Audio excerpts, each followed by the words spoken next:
Hey, what's up, guys? This is Dave Wood. I'm talking to you actually from my bedroom out here right now. I'm in Sedona, Arizona. You're welcome to come out and visit me if you're in town or if you live close to here.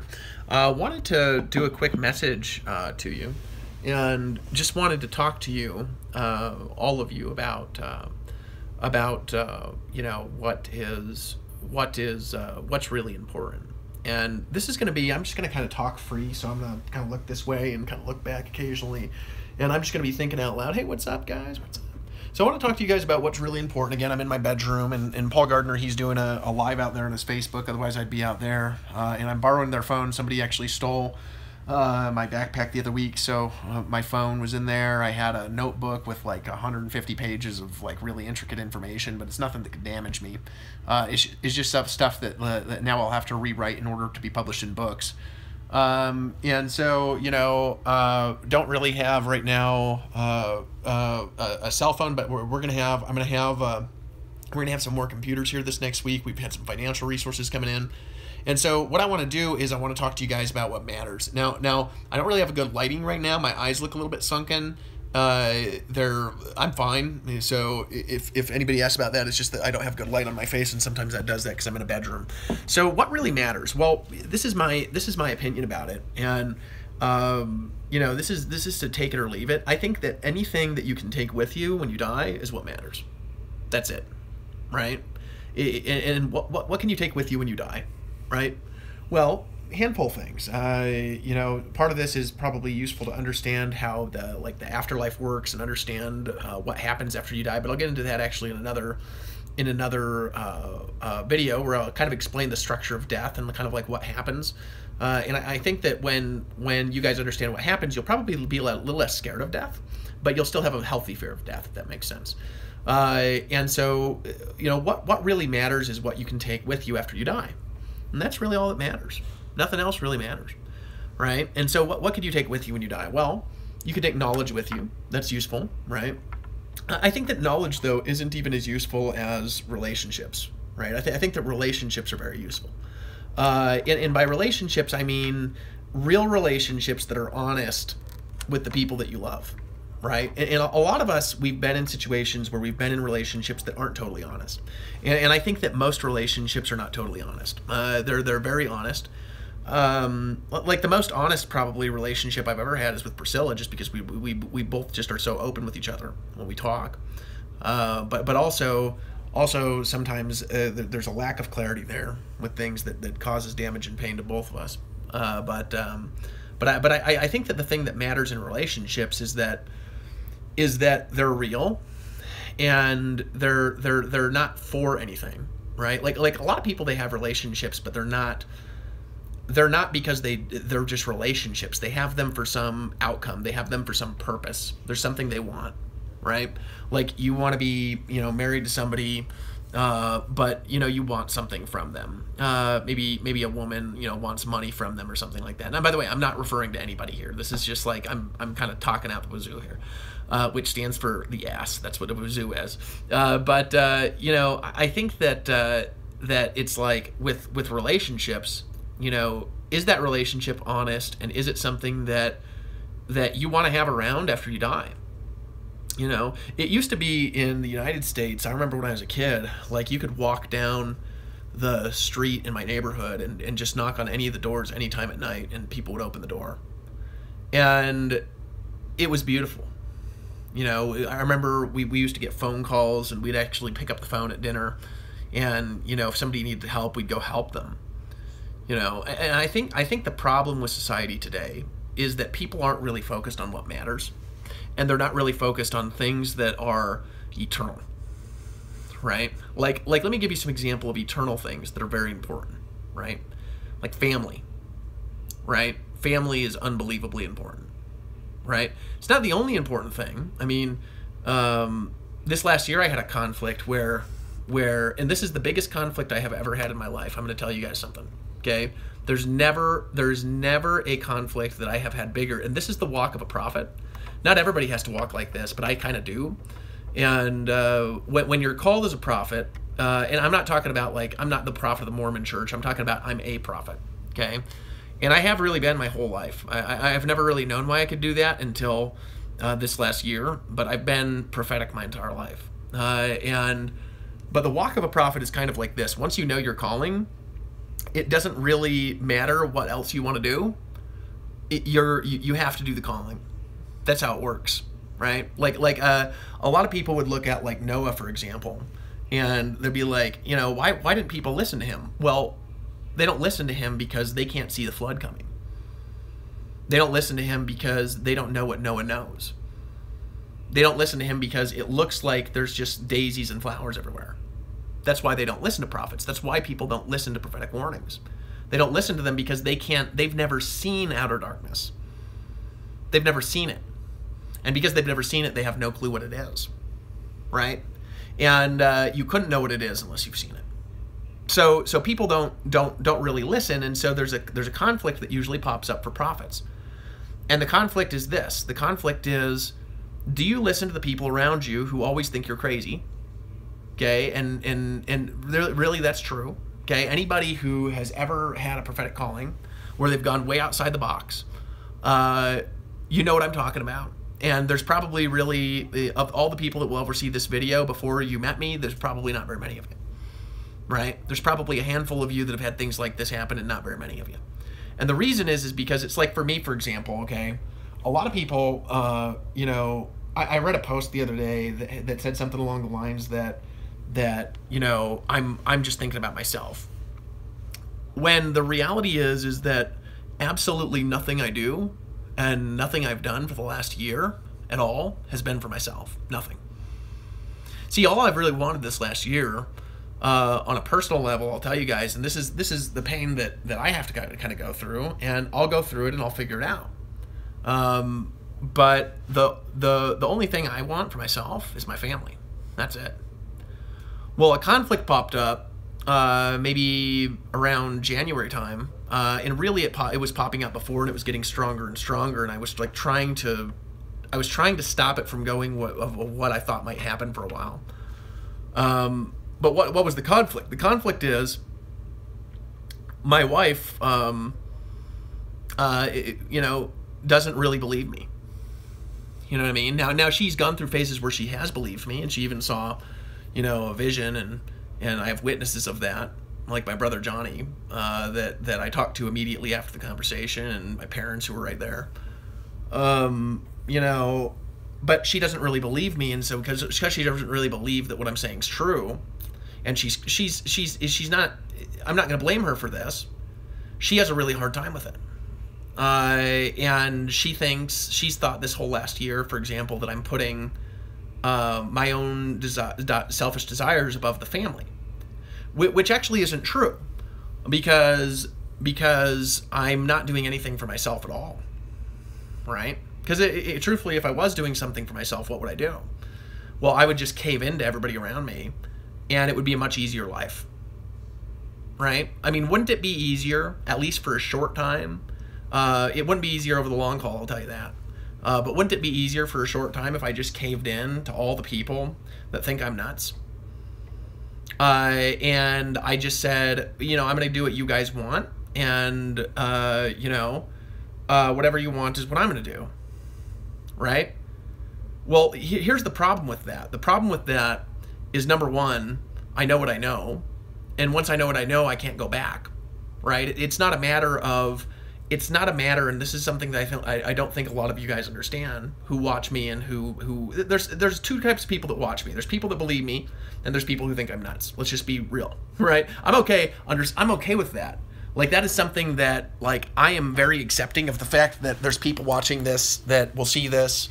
Probably not the people that see it live, probably the people that watch it after it's posted.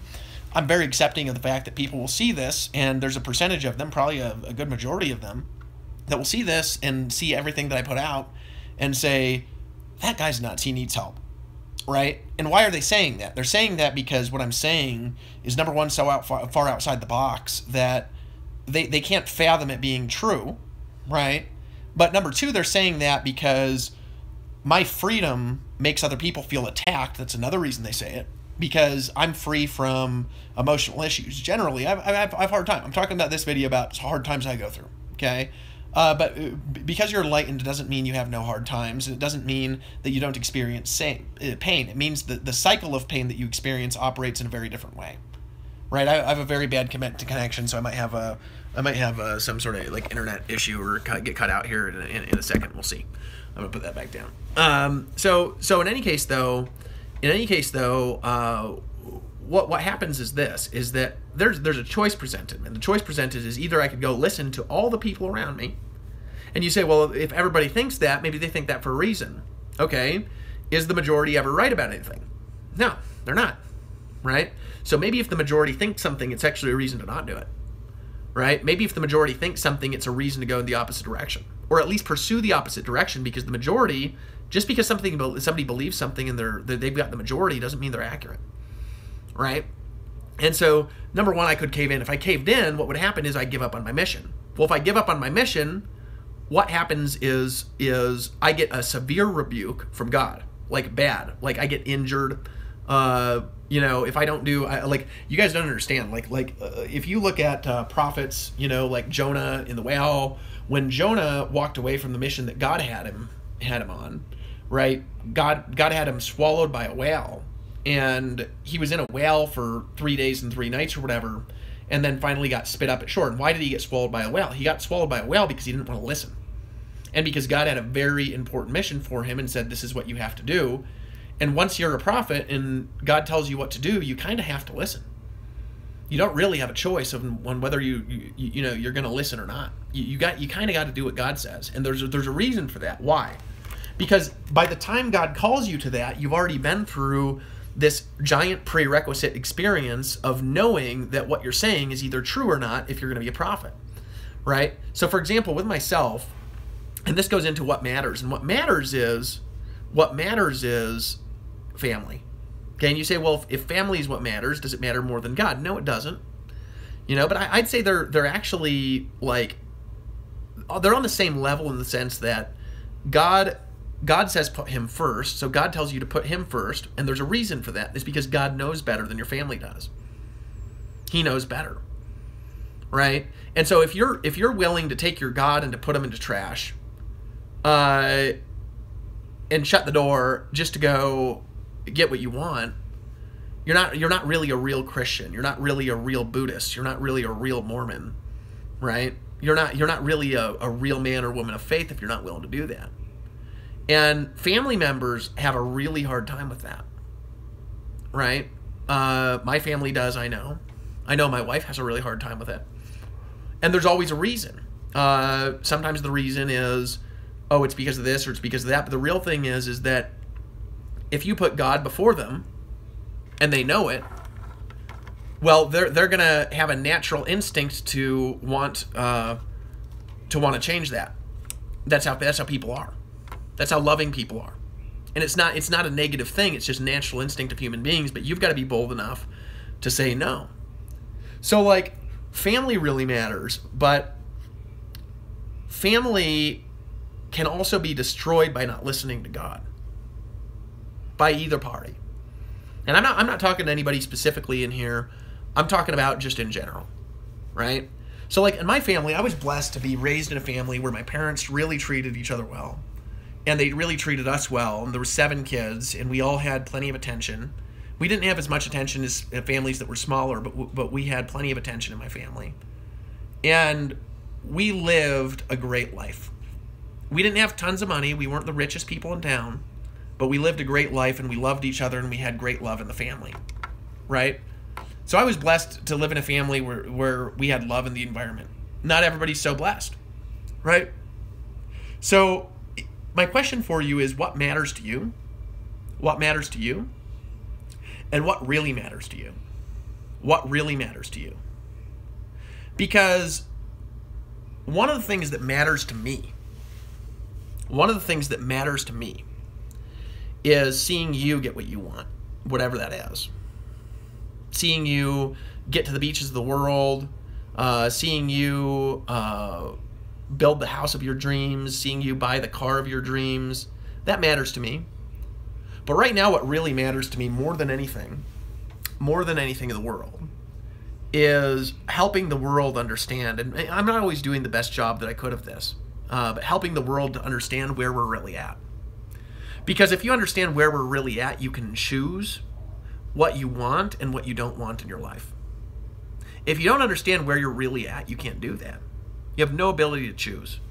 What do I mean? Well, let's take all the people around me, for example. Well, most of them, not all the ones that are directly around me, but the people that are in family and extended family and friends and stuff like this. They all think kind of like how I used to think, which is I would see the problems that are going on in society, and I would kind of ignore them. And why would I ignore them? I ignore them because I didn't think that they really mattered or were really urgent. Like, oh yeah, there's a war brewing in Syria, whatever. Or, oh, there's a bunch of kids starving over in Africa, whatever. Let's feed some kids. But I didn't, those problems weren't really present in my mind, right?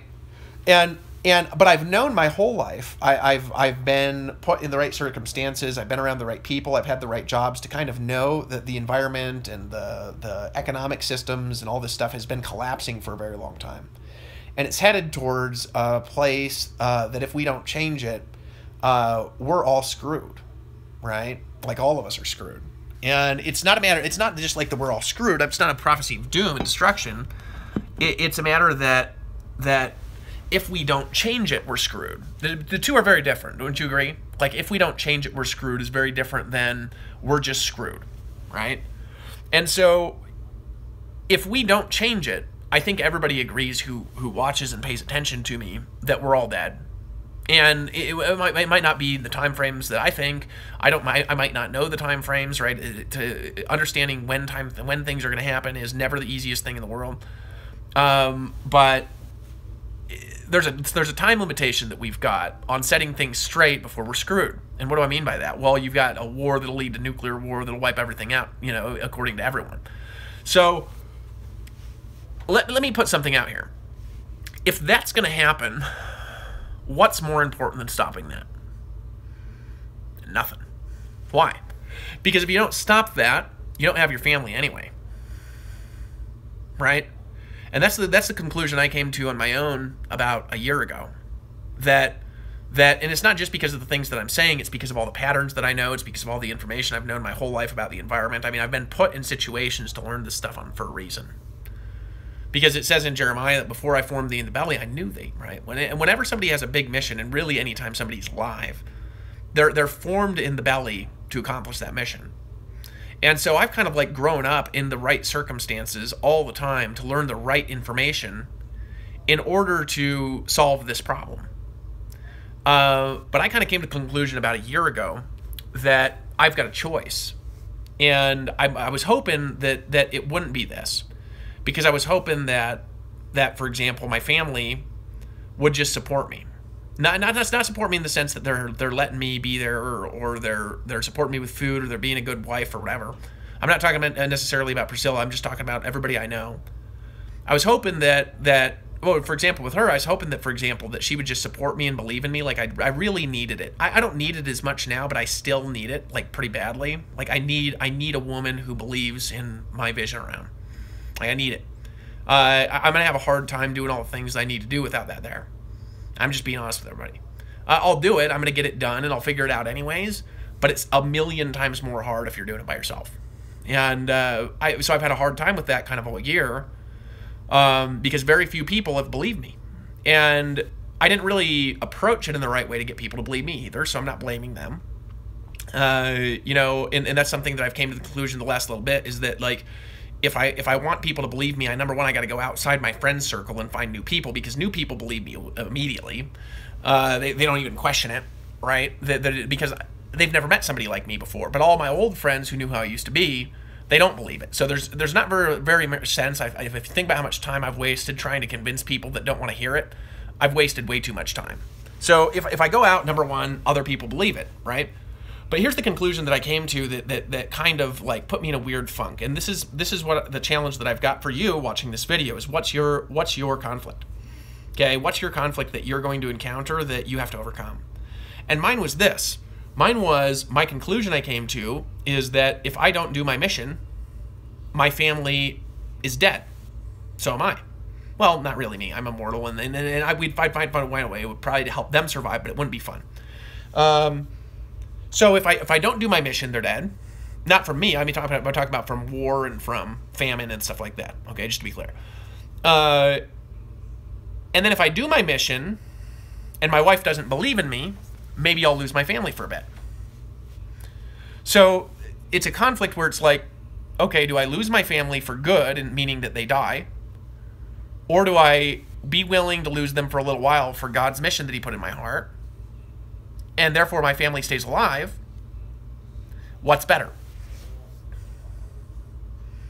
Well, I think it's better to lose them for a little while than to lose them forever.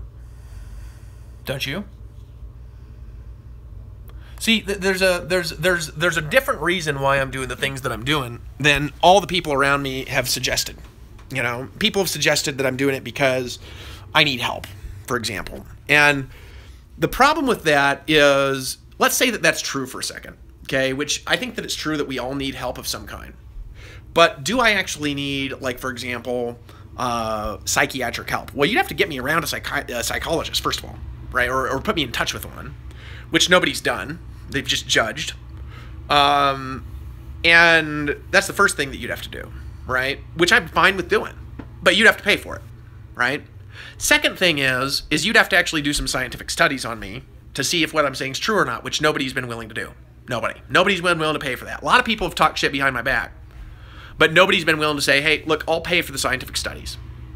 And, oh, hey, what's up, Dolly? So nobody said that. Now, had they said that, I'd be like, yeah, okay.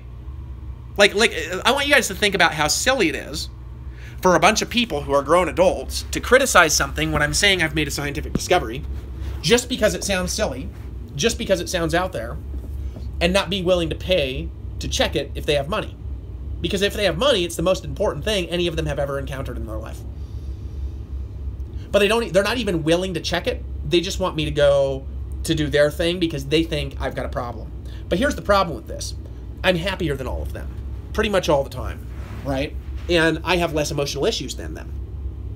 So if I have less emotional issues than them, I'm happier than them all the time, right? My energy is more clear than theirs, and if they get around, they feel peaceful around me, and they feel like what I'm saying is true all the time, then why would I want to go and interrupt that energy flow to follow advice from somebody that's less happy than me? Doesn't make any sense, does it? No, it doesn't make sense.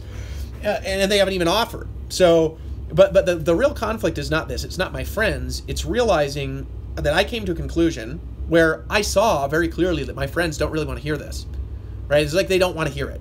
They want to go hear, hey, there's flowers growing outside and people are having sex in the garden. This is what people want to hear. They don't want to hear the world is coming to an end. They didn't want to hear it when Noah was around. They didn't want to hear it when Enoch was around. They didn't want to hear it when Moses was around. They just simply don't want to hear it. I have a wife. Her name's Priscilla, right? And, have I ever masturbated upside down? Yes, I've probably done that when I was a child, but not anytime recently. So, but this is hilarious. I have no idea why you asked me that question. So in any case, right, if you guys look at those choices, is either of them really a good choice? No, the better choice would be if I could have somehow convinced my wife or just had her let go of her issues and just say, you know what, I don't believe you, but I'm going to support you no matter what. I'm your wife. That would have been awesome. And she was like that for quite some time. And to be fair, she supported me when nobody else did. So baby, I fucking love you. No, I don't have any tattoos. I'll probably get a Star of David tattoo in my heart at some point or another, or I'll make one with my consciousness. My wife supported me when nobody else did. She was amazing for me. She believed in me. She didn't believe in my mission, though. She didn't believe in my mission, but she believed in me. And we lived together, and we were happy for, like, a majority of last year. It was the best time in my life, just being around her. I fucking love my wife. She's the most amazing woman that I've ever seen. So, but I come to this conclusion because I kind of see, over a long period of time that she's trying to pressure me to stop believing in my mission. And I keep telling her, if I stop this, everyone and everything on earth will die. I can't do that. I know too much, right? So the job of a prophet is to say, no, I'm not going to stop I'm not going to do anything but continue my mission. That's the job of a prophet. I'm not going to do anything but continue my mission. And the reason is because I love my family. What's really important in your life is my question. Like, what's so important to you that you would be willing to lose something dear to you for temporarily in order to see the fulfillment of what you're doing? Do you have anything like that? Or is everything that you're doing a surface level motivation type thing? Like, you know, can you meet my wife? No, we're not locally together right now. She's in Costa Rica, and we've been having a little bit of problems. So I want to introduce her to her, but I hope at the right time. And they'll resolve, right? I'd love to introduce her. She's awesome, right? So all I'm saying though is that, do you have anything in your life, okay, that is so important to you, okay, so important to you that you're willing to lose something that's very important to you for a little while in order to have the thing that's important to you in the right environment later, right? Now, I'm not going to talk about problems I've had with my wife and I. All I'm going to say is that you know, I've written about some of it on my blog, and I love my wife, and I hope one day, shortly in the future, she supports my vision, and we can work it out in a way that's amicable. But I can't back off from my mission as a prophet for my wife. Can't do it, right? Because if I do that, all of you are screwed, and she's screwed, and the kids are screwed. And that was funny too. This guy's writing some very funny things, right? But what I mean by that is that, do you have anything important enough to you that you're willing to put everything aside? See, this is where I am with me. Where you got to get in your life before you accomplish something great is you've got to have something so powerful that you're going to accomplish it no matter what. No matter what, you're going to accomplish it. And for me, the reason why I'm doing what I'm doing, the whole motivation behind it, is to give my family the life they deserve and make sure that they survive the coming disaster that I see coming. This is my only motivation for doing it. Not my only motivation, it's my main one. My main motivation for it is actually my family. And you could call that a selfish motivation, right? No, the concept of God didn't destroy my relationship. My relationship's not destroyed. My relationship has been through some tough times. It's not the concept of God, it's that God called me to do a particular thing before I was born. Now I remember it, and my wife doesn't really believe me yet, right?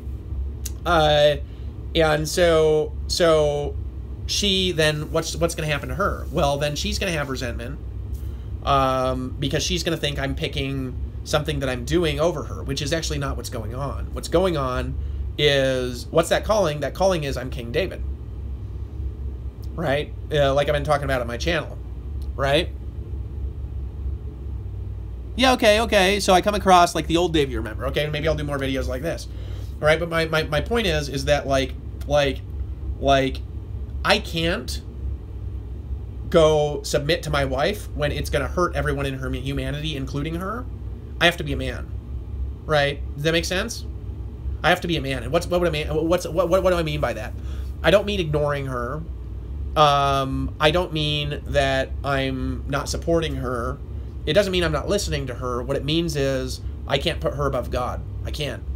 And it's not actually because like I don't love her more than God or something like that. I mean, like on the love level, you know, what do I get more excited about? Seeing my wife naked or going to pray? I mean, let's just get real. You know what I mean? Like I think that seeing my wife naked is more exciting. So it's not about like what you want to do necessarily, and it's not about how you feel about something necessarily. It's about the action and the order of your actual priorities. So God tells me, and it's not even really like this. It's like I remember the pre-existence, you know, before I was born. I remember it, right? So you can't say it didn't happen because I remember it. She might be watching this, and if she's not watching this, she'll probably watch it later. I'm sure she watches all my stuff. I love her. And keep in mind, I fucking love my wife. She's fucking awesome.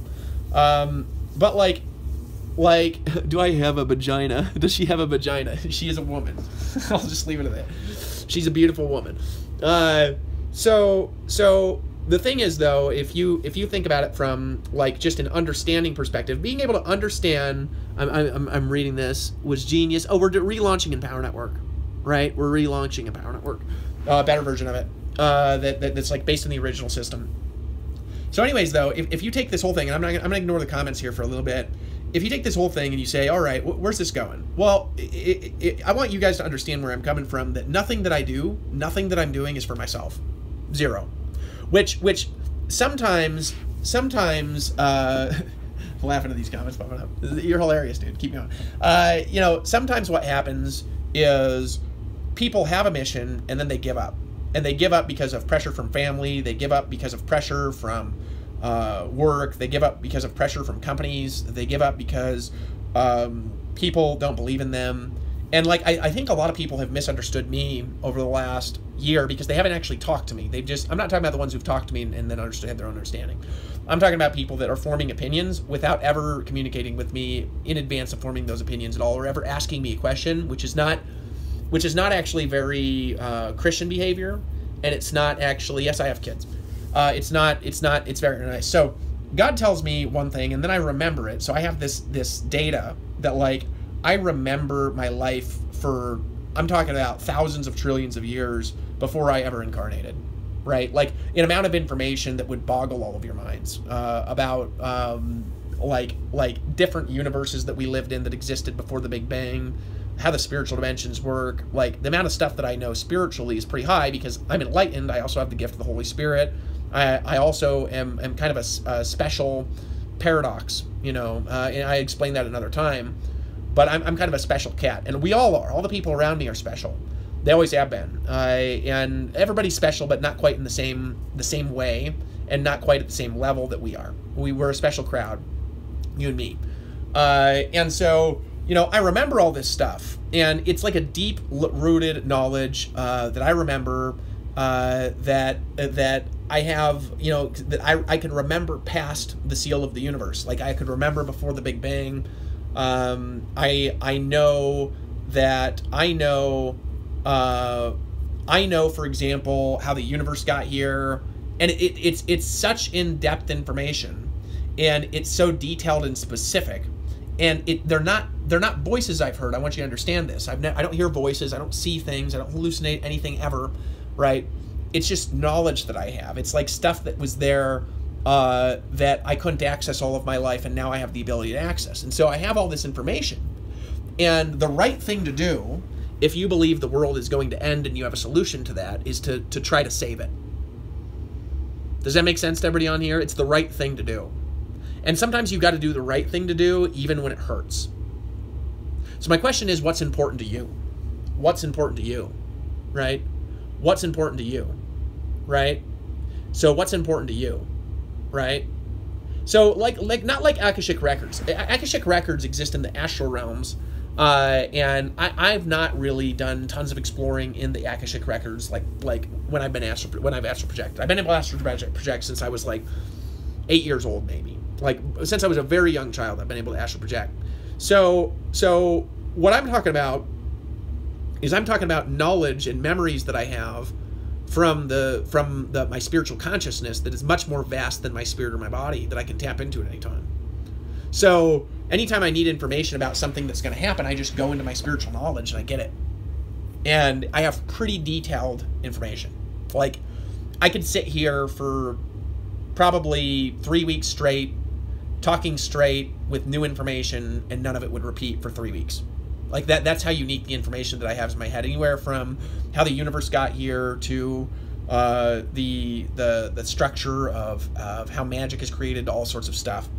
So like I have this very encompassing detail. So like anyway, so I reached this point where I kind of knew that my wife, I know I could see what she was hoping. She was hoping that I would get over it.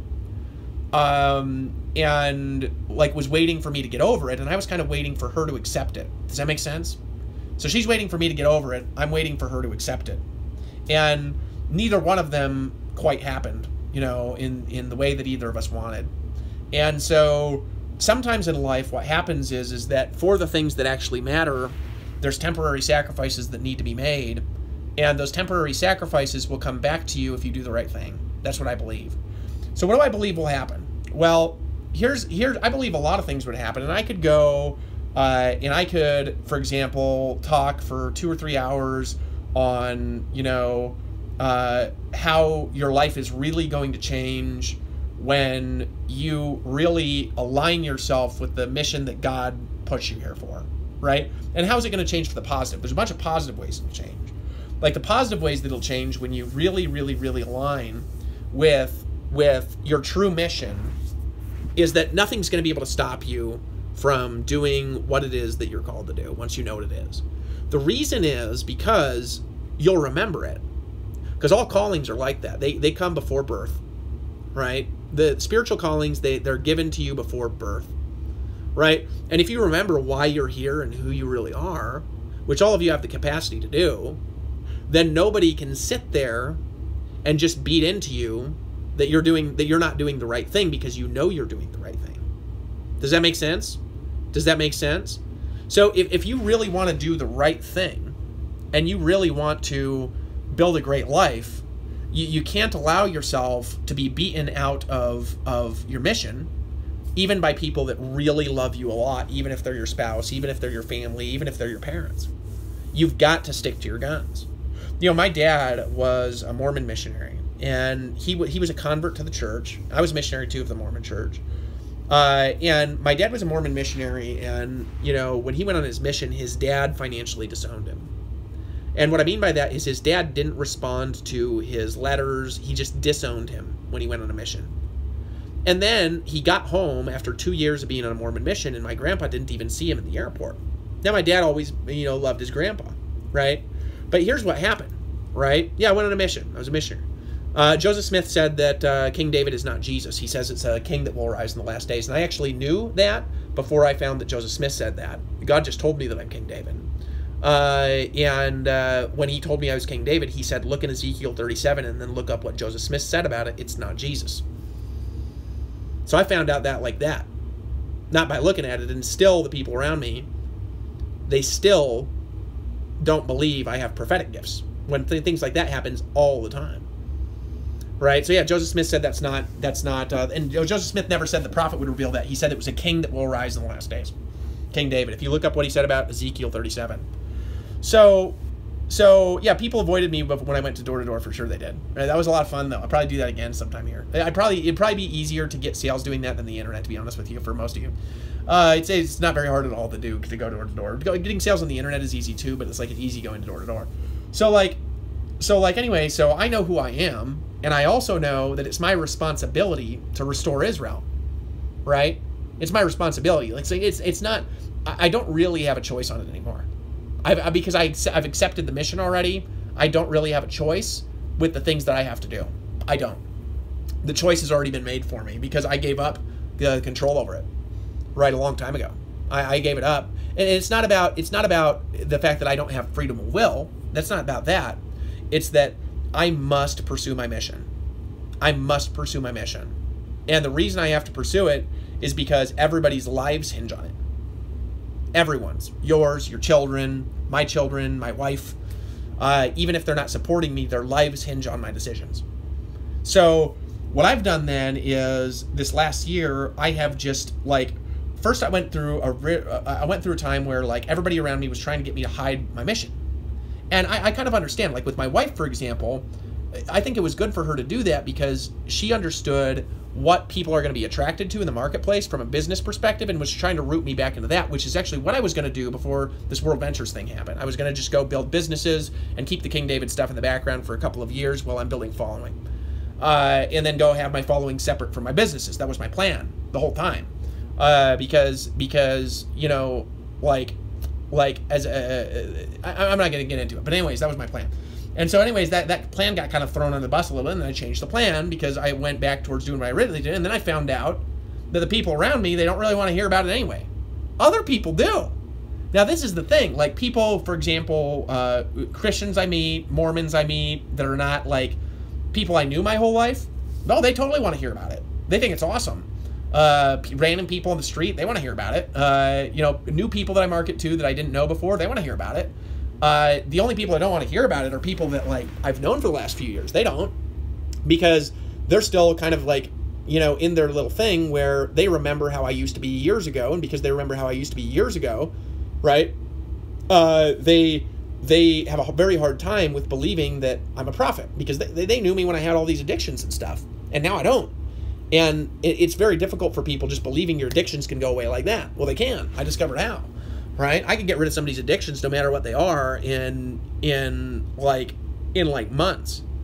So, in any ways, right? The thing that I really want to get across to all of you is this: is that if you find what matters, right? You got to find what matters. Like when my dad, he went on a mission, his grandpa told him that he would financially disown him if he went on a Mormon mission. My grandpa was like Episcopalian or something like that. And my dad was like, okay, and he left anyways. Right?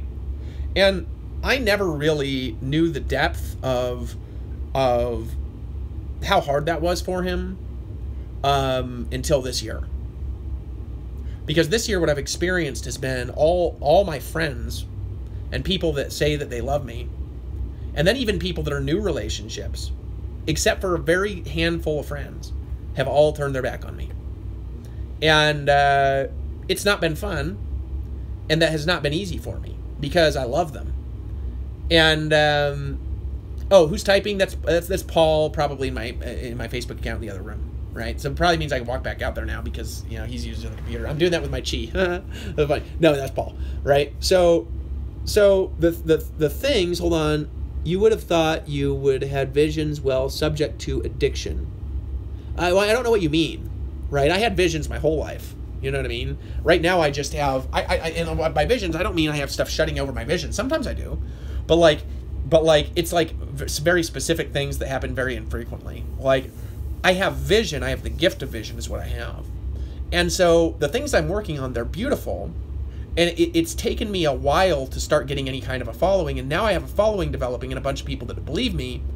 But very few people in my existing crowd believe me. You know?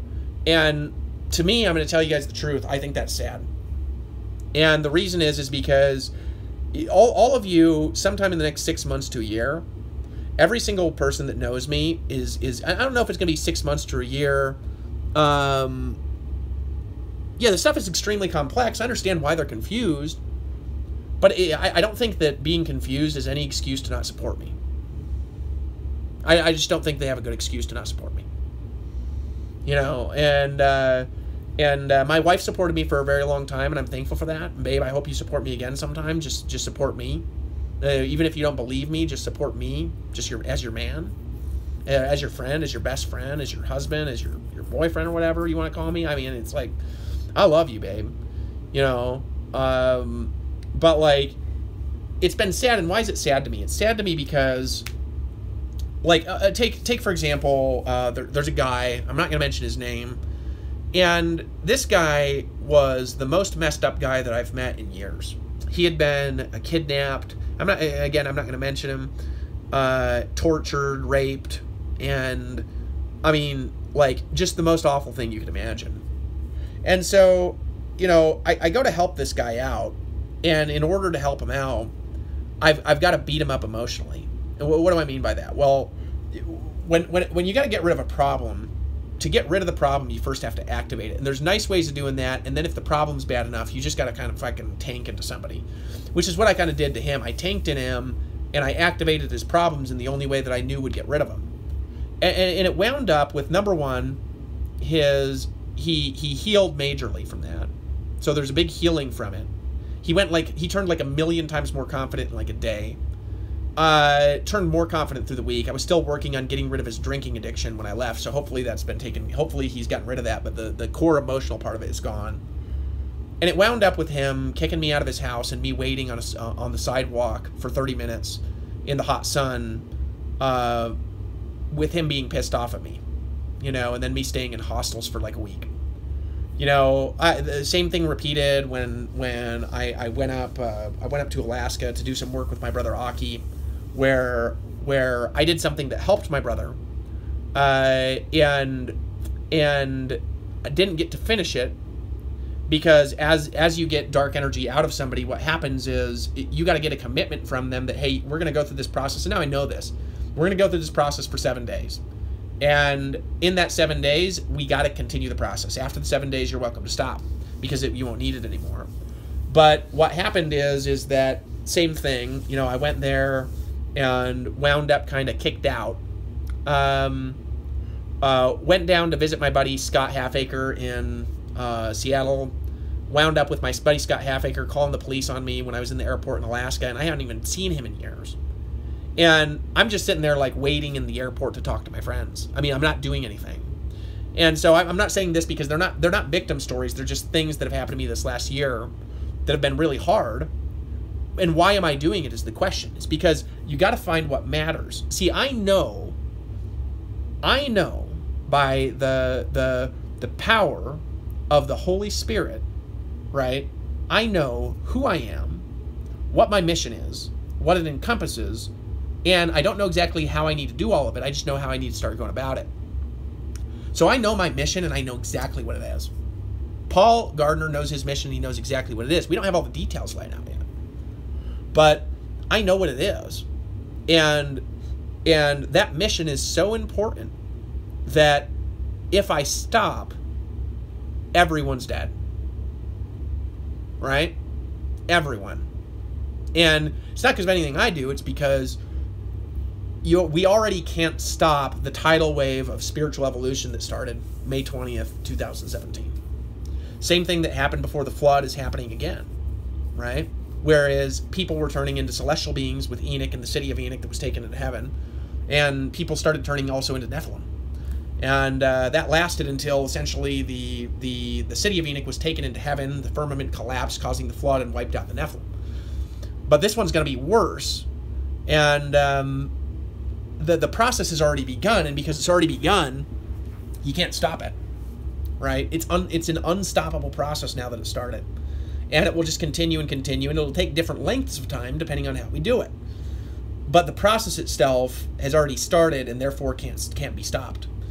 And so my mission is important enough that if I don't do it, all of you will die. And therefore, I need to complete my mission for my family. Why?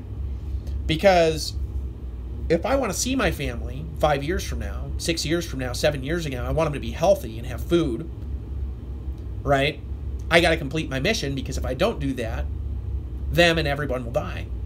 Why? How will they die? Well, they, meaning everyone in the world, will die from a giant-ass war. Now, I think everybody here already knows that. Like, you know, for example, that we've been running out of fish in the sea for the last 100 years or something like that. You know, the glacier ice melts, or the glacier ice caps have been melting. You know that we're not feeding children across the world, that the soil is getting demineralized, meaning it's getting harder and harder to grow plants. And we're running out of resources the way we're doing it now. Doesn't mean we're not actually running out of resources. We're running out of resources the way that we do it right now, because we're not being sustainable. Just that by itself, which is a like 1% fraction of the real grand total problem that's in front of us, is enough to wipe out humanity, and it's random when it's going to happen. So when you find what really matters to you, okay, you find something that really matters. You got to find something that's really big. And the other thing I'd encourage you to do is I would encourage you to have a vision that is longer, okay, than just a day or two to complete. Like, find something that's really massive and big. Guys, I gotta go. It's like I've been on here for 50 minutes. I've really enjoyed this discussion with all of you. I just want to give you some value tonight, and I hope that everybody here is extremely blessed. I love you. Baby, if you see this, I love you with all my heart. Go read the blog post I made. I made like a blog post. It's like 25 things I love most about Priscilla Chacon. I just finished it a little bit ago. It's my wife. And I got a bunch of photos of us and the kids and stuff, baby. It's good. You'll like it. But that's all I want to say tonight. I want to say that I love all of you. I care about all of you very deeply. And what I'm doing, I'm actually doing for all of you.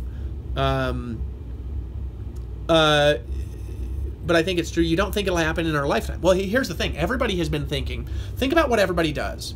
What everybody does is, first of all, they put off the excuses to the next generation. Why do they do that? Because they're like, well, I won't be alive by then, right? But what if, I want to just throw something out here. What if you will be alive when that happens? What if your lifetime is going to last a lot longer than you think because of the rapid change in biology and technology that's going on right now? What if, in fact, none of you ever die? ever. All of a sudden, these problems that we're having with food and resources, they matter quite a lot because you're going to be here when there's nothing. All of you. Now, some of you might not be there when there's nothing. You might not be there that long, and maybe some of you, maybe that will happen way sooner than any of us think. The point with it is that you don't think it'll happen in our lifetime. Well, when's it going to happen, dude? I think that we are within years of a major world war. I don't know when that world war is going to be, but I think that we're literally in years of it. And it's irresponsible of me to not do what I know that I'm supposed to do because there's no time. And that's one of the reasons why I've been so harsh with people. It's not because I want anything from them. On the contrary, I don't. I want them to survive the war. Yeah, I'm talking about our physical bodies never dying. Right? That was what I've been referring to, Melissa, when I've been telling people I'm immortal. My physical body. I'm not talking about my spirit. All right, I'm gonna go out here, see if Paul's, probably I'll take off. You guys can go read my blog post on immortality science on my blog about that. Are you on live? Or are you watching mine? Oh yeah, it is Paul. What's that? We're here in Sedona, Arizona. We got like 9 people on. Right? No, the human population wouldn't become insane from that. Here, can you turn that sound off for a sec? The human population wouldn't become insane from that. The human population is insane right now. What do I mean? It's like, well, the human population, guys, we don't take care of ourselves. We don't take care of ourselves in a way that's going to make it to where we're going to be okay in 10 years. We don't even think about it. We're thinking about, getting the job raise. We're thinking about the next day at work. We're not thinking about taking care of the world in 10 years. And when you guys really understand how messed up the world is, and you understand all the stats behind it, all of you would be scared to not do something, right? Why don't we take care of it, though? It's ours. This is like where our kids are going to grow up. See, so for me, every time, this is what happened, okay? There's a good period about, God kind of had to train my brain. So when I first was enlightened, the seal moved off my consciousness, and my natural vision ability that I've had my whole life just exponentially expanded. So I get vision like 10 times more than I have ever in my life because I've got the seal of my consciousness broken off, which means after I was enlightened, there's like a seal around the crown chakra that breaks. That I could like draw a picture of it or something for you guys sometime. But in any case, what happens is I start getting really clear revelation about the future. And like I've predicted tons of things accurately. Now I don't predict times and dates with things. I say what's going to happen. And I've been right over and over and over and over and over and over and over and over and over and over again with like 10,000 things, right? I've got like journals about it. I've told people like when people are going to die and all sorts of weird stuff. I can't control that. So it's not something that I could just like say, hey, tomorrow at 5 o'clock, this particular thing is going to happen. I might actually be able to eventually. I think that God might do that to my brain eventually, like help me be able to do that. But that's not something I could do right now. But I have all this vision open up, and all the people around me, pretty much everyone, has constantly wanted me to stop it.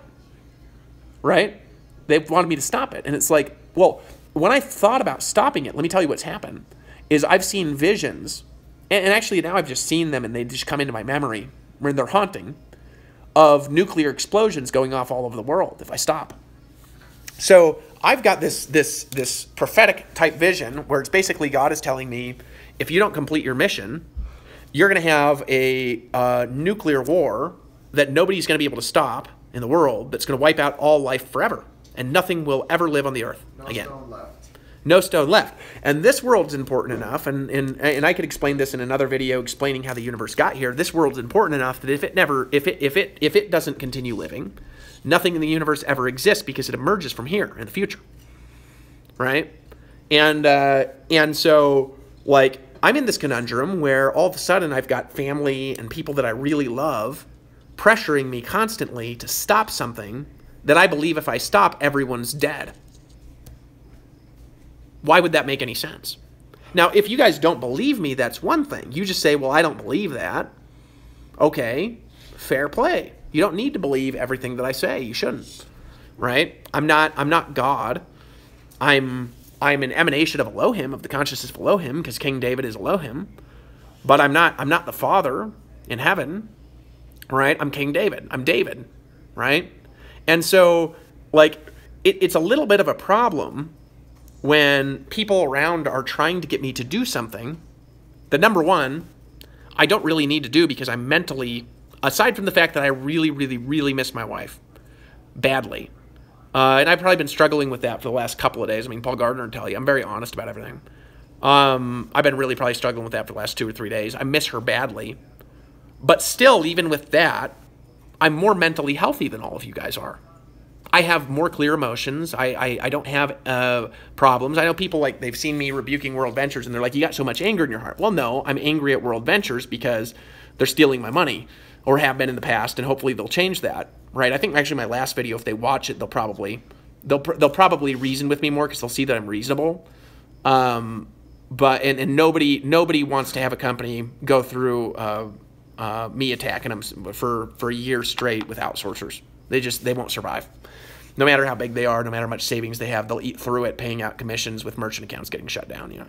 And I don't want to do that to them.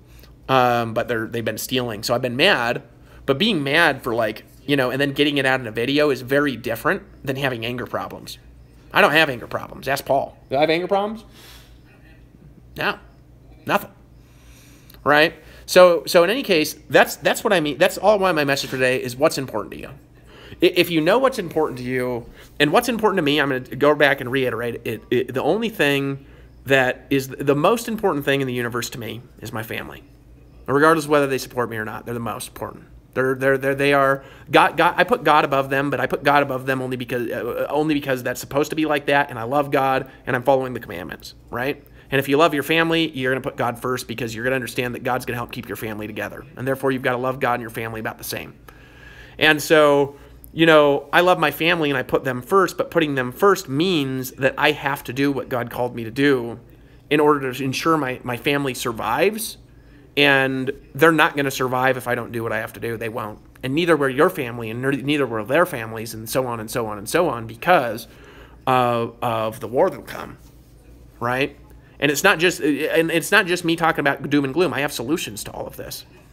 I have actually a lot of these solutions I've had for a year. Some of them I've only had for a month, some of them a week, some of them I've had, but I have more complex solutions for how to fix the world problems than anybody you've ever met. Like I have solutions for every major world problem right now. Right? And I could come up with more solutions very quickly if I just got in the room with some people that understood the problem a little bit. I could come up with solutions to everybody because I'm freaking smart at this. This is what I'm built for. I'm designed to do this. I was born to do this. Baby, if you're watching, I was born to fucking do this. And I'm also born, baby, to have you by my side. You're important. You're more important than you could fucking imagine. So everybody here, I love you. I'm going to let all of you go. Appreciate all of you. Thanks for hanging out. And I'll pop up tomorrow or something with another episode, no more content for you. We're almost done with our funnels and stuff like that. If any of you want to attend Enlightenment Week or talk to me, you can hit me up on Skype. It's david.wood.202 or send an email to theteachingsofkingdavid@gmail.com. But really just go to Skype and hit me up at theteachingsofkingdavid@gmail.com. Appreciate you.